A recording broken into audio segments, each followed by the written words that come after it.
Their breakfast so warm to be sure they did eat, a custom in travellers mighty discreet. Prior. The breakfast of Lady Margaret Bellenden no more resembled a modern dejeuner than the great stone hall at Tilliatudlem could brook comparison with a modern drawing-room. No tea, no coffee, no variety of rolls, but solid and substantial viands, the priestly ham, the knightly sirloin, the noble baron of beef, the princely venison pasty, while silver flagons, saved with difficulty from the claws of the Covenanters, now mantled, some with ale, some with mead, and some with generous wine of various qualities and descriptions. The appetites of the guests were in correspondence to the magnificence and solidity of the preparation, no piddling, no boys' play, but that steady and persevering exercise of the jaws which is best learned by early morning hours, and by occasional hard commons. Lady Margaret beheld with delight the cates which she had provided descending with such alacrity into the persons of her honoured guests, and had little occasion to exercise, with respect to any of the company saving Claverhouse himself, the compulsory urgency of pressing to eat, to which, as to the pain forte et dur, the ladies of that period were in the custom of subjecting their guests. But the leader himself, more anxious to pay courtesy to Miss Bellenden, next whom he was placed, than to gratify his appetite, appeared somewhat negligent of the good cheer set before him. Edith heard, without reply, many courtly speeches addressed to her, in a tone of voice of that happy modulation which could alike melt in the low tones of interesting conversation, and rise amid the din of battle, loud as a trumpet with a silver sound. The sense that she was in the presence of the dreadful chief upon whose fiat the fate of Henry Morton must depend, the recollection of the terror and awe which were attached to the very name of the commander, deprived her for some time, not only of the courage to answer, but even of the power of looking upon him. But when, emboldened by the soothing tones of his voice, she lifted her eyes to frame some reply, the person on whom she looked bore, in his appearance at least, none of the terrible attributes in which her apprehensions had arrayed him. Graham of Claverhouse was in the prime of life, rather low of stature, and slightly, though elegantly, formed. His gesture, language, and manners were those of one whose life had been spent among the noble and the gay. His features exhibited even feminine regularity. An oval face, a straight and well-formed nose, dark hazel eyes, a complexion just sufficiently tinged with brown to save it from the charge of effeminacy, a short upper lip, curved upward like that of a Grecian statue, and slightly shaded by small mustachios of light brown, joined to a profusion of long curled locks of the same color, which fell down on each side of his face, contributed to form such a countenance as limners love to paint and ladies to look upon.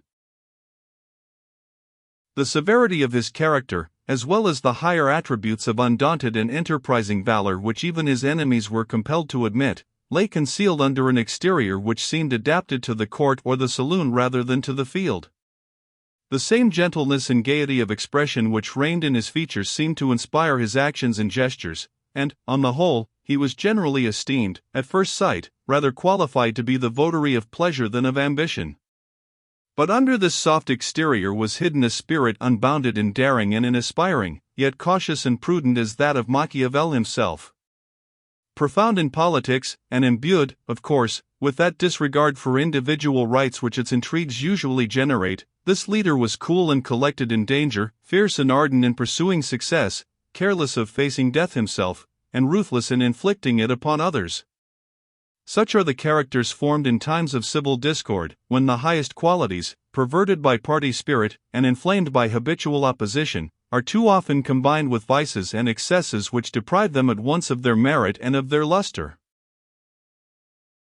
In endeavoring to reply to the polite trifles with which Claverhouse accosted her, Edith showed so much confusion, that her grandmother thought it necessary to come to her relief.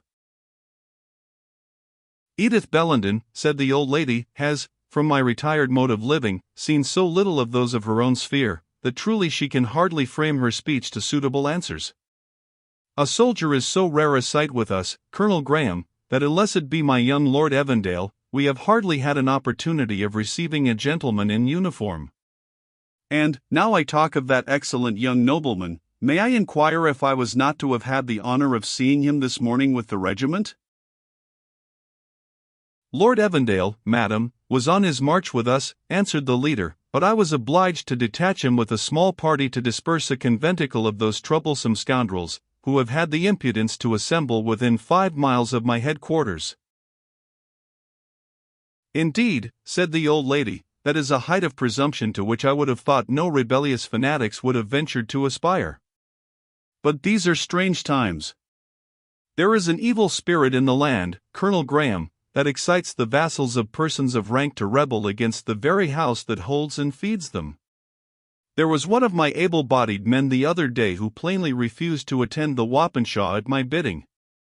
Is there no law for such recusancy, Colonel Graham?"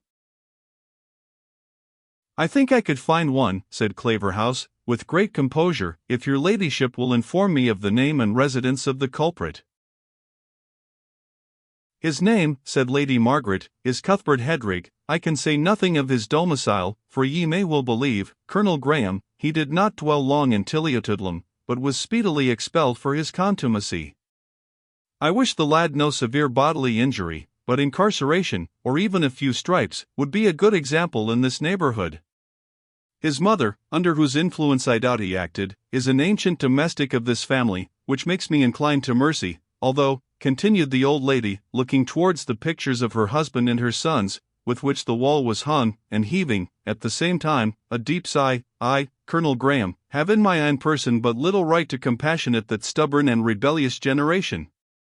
They have made me a childless widow, and, but for the protection of our sacred sovereign and his gallant soldiers, they would soon deprive me of lands and goods, of hearth and altar. 7 of my tenants, whose joint rent mail may mount to well nigh 100 merks, have already refused to pay either cess or rent, and had the assurance to tell my steward that they would acknowledge neither king nor landlord but who should have taken the covenant. I will take a course with them, that is, with your ladyship's permission," answered Claverhouse. "It would ill become me to neglect the support of lawful authority when it is lodged in such worthy hands as those of Lady Margaret Bellenden. But I must needs say this country grows worse and worse daily, and reduces me to the necessity of taking measures with the recusants that are much more consonant with my duty than with my inclinations. And, speaking of this, I must not forget that I have to thank your ladyship for the hospitality you have been pleased to extend to a party of mine who have brought in a prisoner, charged with having resetted, i.e. received or harbored, the murdering villain, Balfour of Burleigh." "The house of Tilliatudlem," answered the lady, "hath ever been open to the servants of his majesty, and I hope that the stones of it will no longer rest on each other when it surceases to be as much at their command as at ours. And this reminds me, Colonel Graham, that the gentleman who commands the party can hardly be said to be in his proper place in the army, considering whose blood flows in his veins, and if I might flatter myself that anything would be granted to my request, I would presume to entreat that he might be promoted on some favorable opportunity." "Your ladyship means Sergeant Francis Stewart, whom we call Bothwell," said Claverhouse, smiling. "The truth is, he is a little too rough in the country, and has not been uniformly so amenable to discipline as the rules of the service require. But to instruct me how to oblige Lady Margaret Bellenden is to lay down the law to me. Bothwell," he continued, addressing the sergeant, who just then appeared at the door, "go kiss Lady Margaret Bellenden's hand, who interests herself in your promotion, and you shall have a commission the first vacancy." Bothwell went through the salutation in the manner prescribed, but not without evident marks of haughty reluctance, and, when he had done so, said aloud, "To kiss a lady's hand can never disgrace a gentleman, but I would not kiss a man's, save the king's, to be made a general." "You hear him," said Claverhouse, smiling, "there's the rock he splits upon, he cannot forget his pedigree." "I know, my noble colonel," said Bothwell, in the same tone, "that you will not forget your promise, and then, perhaps, you may permit Cornet Stewart to have some recollection of his grandfather, though the sergeant must forget him." "Enough of this, sir," said Claverhouse, in the tone of command which was familiar to him, "and let me know what you came to report to me just now." "My Lord Evandale and his party have halted on the high road with some prisoners," said Bothwell. "My Lord Evandale," said Lady Margaret. "Surely, Colonel Graham, you will permit him to honor me with his society, and to take his poor disjune here, especially considering that even his most sacred majesty did not pass the tower of Tilliatudlem without halting to partake of some refreshment." As this was the third time in the course of the conversation that Lady Margaret had adverted to this distinguished event, Colonel Graham, as speedily as politeness would permit, took advantage of the first pause to interrupt the farther progress of the narrative, by saying, "We are already too numerous a party of guests, but as I know what Lord Evandale will suffer," looking towards Edith, "if deprived of the pleasure which we enjoy, I will run the risk of overburdening your ladyships. Hospitality. Bothwell, let Lord Evandale know that Lady Margaret Bellenden requests the honour of his company." "And let Harrison take care," added Lady Margaret, "that the people and their horses are suitably seen to." Edith's heart sprung to her lips during this conversation, for it instantly occurred to her that, through her influence over Lord Evandale, she might find some means of releasing Morton from his present state of danger, in case her uncle's intercession with Claverhouse should prove ineffectual. At any other time she would have been much averse to exert this influence, for, however inexperienced in the world, her native delicacy taught her the advantage which a beautiful young woman gives to a young man when she permits him to lay her under an obligation. And she would have been the farther disinclined to request any favour of Lord Evandale, because the voice of the gossips in Clydesdale had, for reasons hereafter to be made known, assigned him to her as a suitor, and because she could not disguise from herself that very little encouragement was necessary to realize conjectures which had hitherto no foundation. This was the more to be dreaded, that, in the case of Lord Evandale's making a formal declaration, he had every chance of being supported by the influence of Lady Margaret and her other friends, and that she would have nothing to oppose to their solicitations and authority, except a predilection, to avow which she knew would be equally dangerous and unavailing.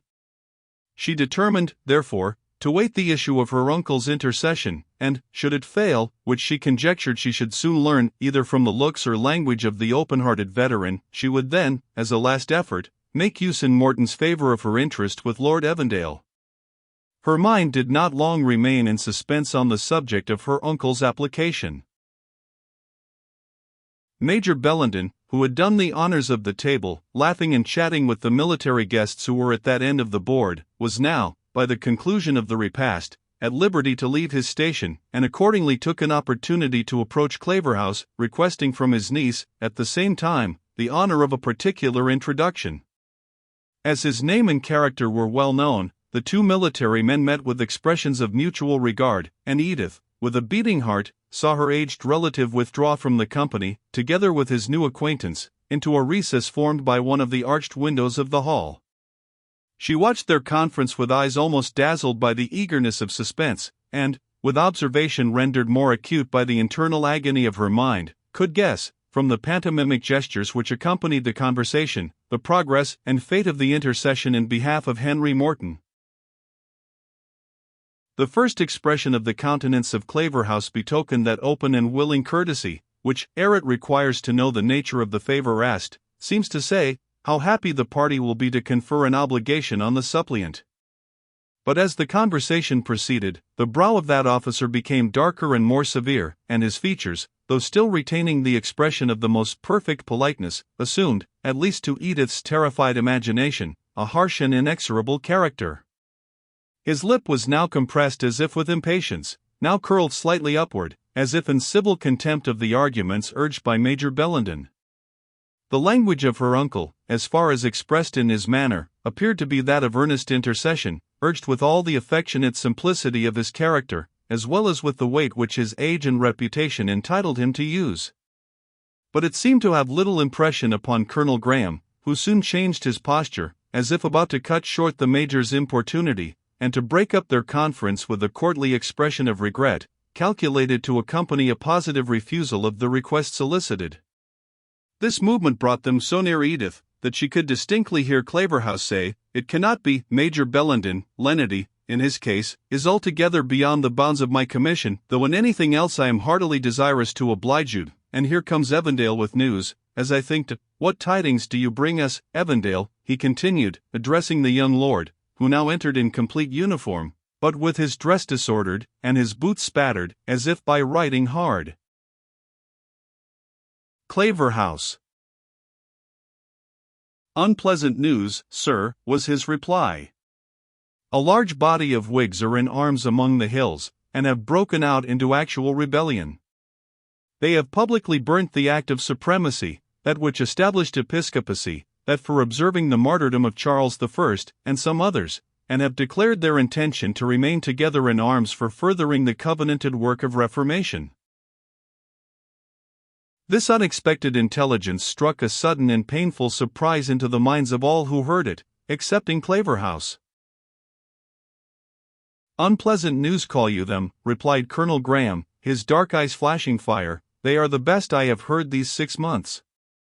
Now that the scoundrels are drawn into a body, we will make short work with them. When the adder crawls into daylight," he added, striking the heel of his boot upon the floor, as if in the act of crushing a noxious reptile, "I can trample him to death. He is only safe when he remains lurking in his den or morass. Where are these knaves?" he continued, addressing Lord Evandale. "About 10 miles off among the mountains, at a place called Loudon Hill," was the young nobleman's reply. "I dispersed the conventicle against which you sent me, and made prisoner an old trumpeter of rebellion, an intercommune minister, that is to say, who was in the act of exhorting his hearers to rise and be doing in the good cause, as well as 1 or 2 of his hearers who seemed to be particularly insolent, and from some country people and scouts I learned what I now tell you." "What may be their strength?" asked his commander. "Probably 1,000 men, but accounts differ widely." "Then," said Claverhouse, "it is time for us to be up and be doing also. Bothwell, bid them sound a horse." Bothwell, who, like the war horse of Scripture, snuffed the battle afar off, hastened to give orders to 6 negroes, in white dresses richly laced, and having massive silver collars and armlets. These sable functionaries acted as trumpeters, and speedily made the castle and the woods around it ring with their summons. "Must you then leave us?" said Lady Margaret, her heart sinking under recollection of former unhappy times. "Had ye not better send to learn the force of the rebels? Oh, how many a fair face hae I heard these fearfew sounds call away frae the tower of Tilliatudlem, that my Aldine were ne'er to see return to it." "It is impossible for me to stop," said Claverhouse. "There are rogues enough in this country to make the rebels 5 times their strength, if they are not checked at once." "Many," said Evandale, "are flocking to them already, and they give out that they expect a strong body of the indulged Presbyterians, headed by young Milnwood, as they call him, the son of the famous old Roundhead, Colonel Silas Morton." This speech produced a very different effect upon the hearers. Edith almost sunk from her seat with terror, while Claverhouse darted a glance of sarcastic triumph at Major Bellenden, which seemed to imply, "You see what are the principles of the young man you are pleading for." "It's a lie, it's a d lie of these rascally fanatics," said the Major hastily. "I will answer for Henry Morton as I would for my own son. He is a lad of as good church principles as any gentleman in the Life Guards. I mean no offense to anyone. He has gone to church service with me 50 times, and I never heard him miss one of the responses in my life. Edith Bellenden can bear witness to it as well as I. He always read on the same prayer book with her, and could look out the lessons as well as the curate himself. Call him up, let him be heard for himself." "There can be no harm in that," said Claverhouse, "whether he be innocent or guilty. Major Allen," he said, turning to the officer next in command, "take a guide, and lead the regiment forward to Loudon Hill by the best and shortest road.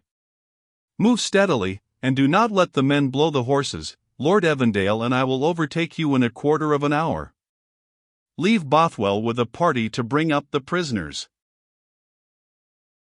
Allen bowed, and left the apartment, with all the officers, excepting Claverhouse and the young nobleman. In a few minutes the sound of the military music and the clashing of hoofs announced that the horsemen were leaving the castle. The sounds were presently heard only at intervals, and soon died away entirely. While Claverhouse endeavoured to soothe the terrors of Lady Margaret, and to reconcile the veteran major to his opinion of Morton, Evandale, getting the better of that conscious shyness which renders an ingenuous youth diffident in approaching the object of his affections, drew near to Miss Bellenden, and accosted her in a tone of mingled respect and interest. "We are to leave you," he said, taking her hand, which he pressed with much emotion, "to leave you for a scene which is not without its dangers. Farewell, dear Miss Bellenden, let me say for the first, and perhaps the last time, dear Edith. We part in circumstances so singular as may excuse some solemnity in bidding farewell to one whom I have known so long, and whom I respect so highly.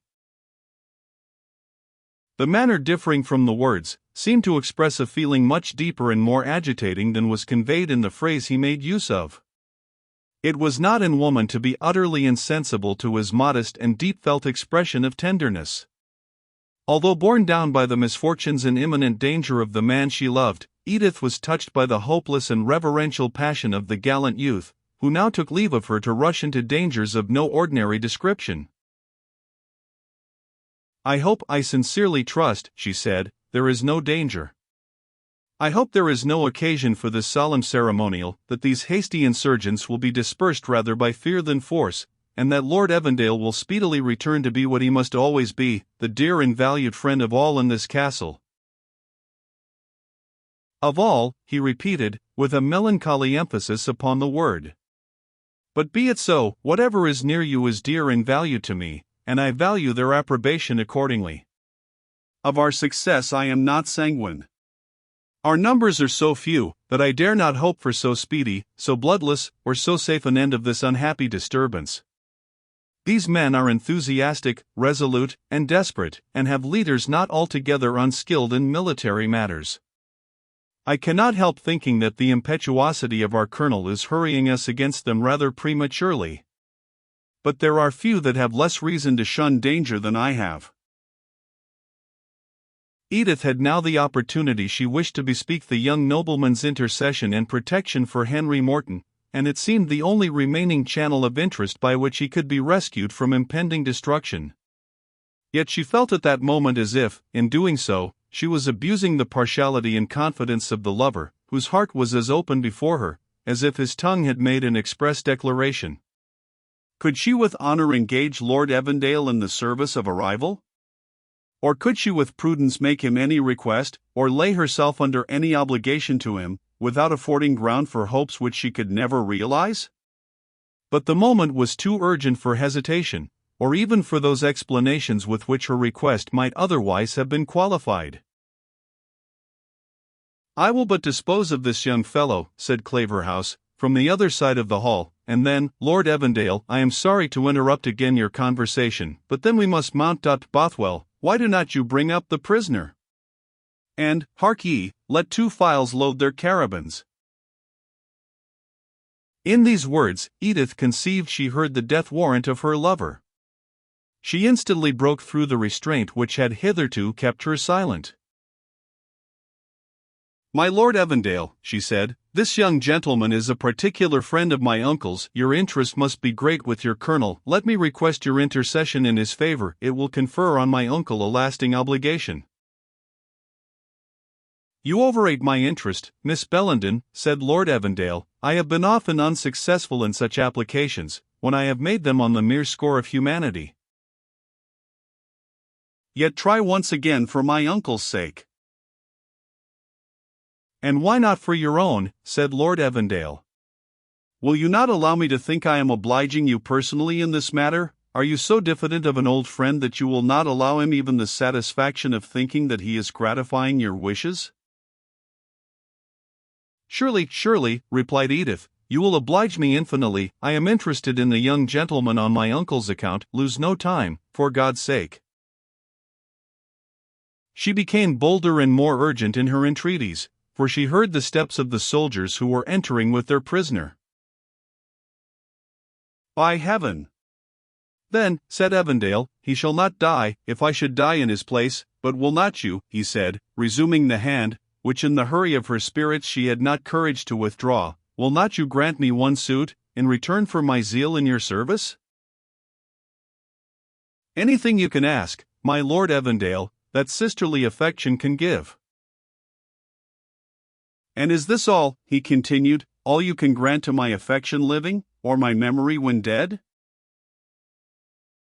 Do not speak thus, my lord, said Edith, you distress me, and do injustice to yourself. There is no friend I esteem more highly, or to whom I would more readily grant every mark of regard providing, but a deep sigh made her turn her head suddenly, ere she had well uttered the last word, and, as she hesitated how to frame the exception with which she meant to close the sentence, she became instantly aware she had been overheard by Morton, who, heavily ironed and guarded by soldiers, was now passing behind her in order to be presented to Claverhouse. As their eyes met each other, the sad and reproachful expression of Morton's glance seemed to imply that he had partially heard, and altogether misinterpreted, the conversation which had just passed. There wanted but this to complete Edith's distress and confusion. Her blood, which rushed to her brow, made a sudden revulsion to her heart, and left her as pale as death. This change did not escape the attention of Evandale, whose quick glance easily discovered that there was between the prisoner and the object of his own attachment some singular and uncommon connection. He resigned the hand of Miss Bellenden, again surveyed the prisoner with more attention, again looked at Edith, and plainly observed the confusion which she could no longer conceal. "This," he said, after a moment's gloomy silence, "is, I believe, the young gentleman who gained the prize at the shooting match." "I am not sure," hesitated Edith, "yet I rather think not," scarce knowing what she replied. "It is he," said Evandale, decidedly, "I know him well." "A victor," he continued, somewhat haughtily, "ought to have interested a fair spectator more deeply." He then turned from Edith, and advancing towards the table at which Claverhouse now placed himself, stood at a little distance, resting on his sheathed broadsword, a silent, but not an unconcerned, spectator of that which passed.